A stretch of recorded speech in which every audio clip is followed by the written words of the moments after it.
நீங்க Facebook use பண்றீங்களா அப்படினா உஷாரா இருங்க. ரீசெண்டா Facebookல வந்து ஒரு மிகப்பெரிய ஸ்கேம் நடந்துட்டு இருக்குது. என்ன ஸ்கேம் நடக்குதுன்னு சொல்றேன் பாத்துக்கோங்க. உங்களுடைய Facebook பேஜ்ல வந்து ரிவ்யூ அப்படினு ஒரு ஆப்ஷன் இருக்குங்க. அந்த இடத்துல வந்து உங்களுக்கு நிறைய பேர் உங்க பேஜுக்கு வந்து ரிவ்யூ கொடுப்பாங்க. அதே இடத்துல வந்து ஒரு நோட்டிஃபிகேஷன் ஒன்று வரும் உங்களுக்கு. பாருங்க எனக்கு பாருங்க இப்போ ஒரு ரீசெண்டா ஒரு நோட்டிஃபிகேஷன் வந்துருக்கானுங்க. ஏதோ பாலிசி வைலேஷன். ஆமா, நான் என்னத்த பண்ண வைலேஷன் பண்ற அளவுக்கு ஒரு வெங்காயம் பண்ண கிடையாது.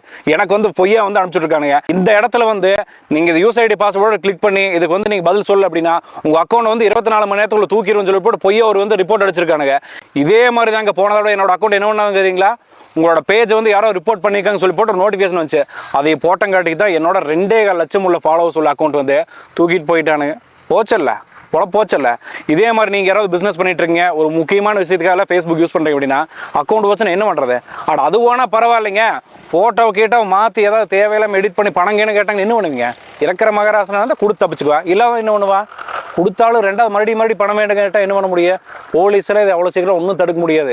இந்தியாவில் நடக்கக்கூடிய ஏகப்பட்ட இந்த மாதிரி சைபர் குற்றங்களை வந்து போலீஸே கண்டுபிடிக்க முடியாமல் அக்கௌண்ட் க்ளோஸ் பண்ணிட்டு தான் போகிறாங்க. தயவு செஞ்சு உஷாரா இருங்க. இந்த மாதிரி விஷயம் வந்து உங்களுக்கு நடக்காமல் இருக்கும், உங்கள் ஃப்ரெண்ட்ஸ்க்கு யாரும் நடக்காமல் இருக்கும்னு நினச்சிங்க அப்படின்னா இந்த வீடியோ மினிமம் ஒரு 5 பேருக்கு ஷேர் பண்ணி விட்ருங்க. Thank you so much.